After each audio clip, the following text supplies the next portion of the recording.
This is an introductory problem involving impulse or change in momentum. Let's get started by organizing the information that is given to me in this problem.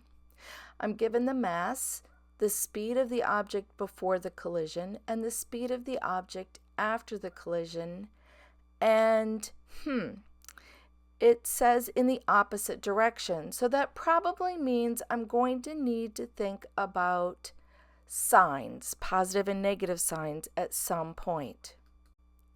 I'm also told how long the object is in contact with the wall.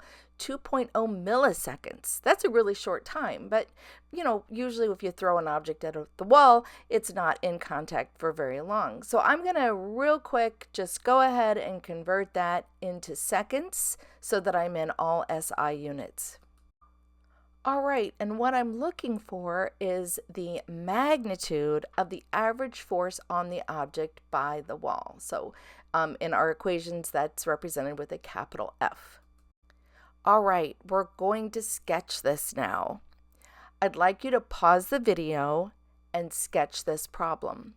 There are two ways to sketch it, so don't let that confuse you. You just need to draw one of them.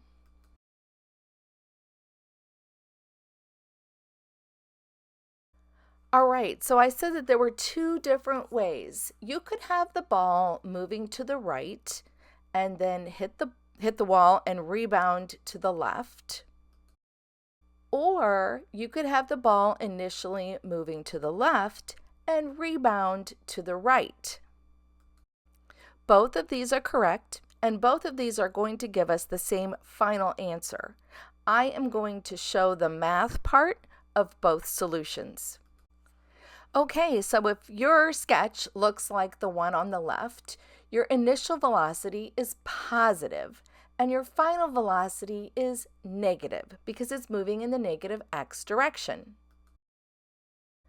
On the other hand, if your sketch looks like the one that I am showing on the right, your initial velocity is negative and your final velocity is positive.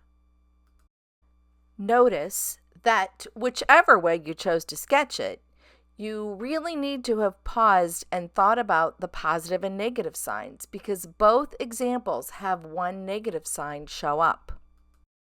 Pause the video and think about which of our equations we should now turn to solve this problem.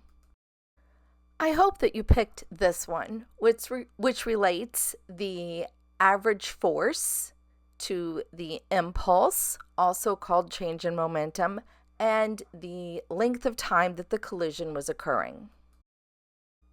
Since I'm going to want to substitute in the values that I was given, I am going to change that delta P, that change in momentum, to being the final momentum minus the initial momentum. And I'm going to do it twice because I told you that I would be showing you both ways. All right, so if you did the sketch that is like the one that I've shown on the left, then this is what your substitution of the given values is going to look like. And if your sketch looked like the one that I did on the right at the top of this document, then this is what your substitution in is going to look like. And so notice my initial velocity was negative. So when I take the final velocity minus the initial velocity, I have 6 minus negative 8. And those negative signs are going to cancel out. All right, I put both of these in my calculator and I see the one on the left gives me negative 8,400 newtons and the one on the right gives me positive 8,400 newtons.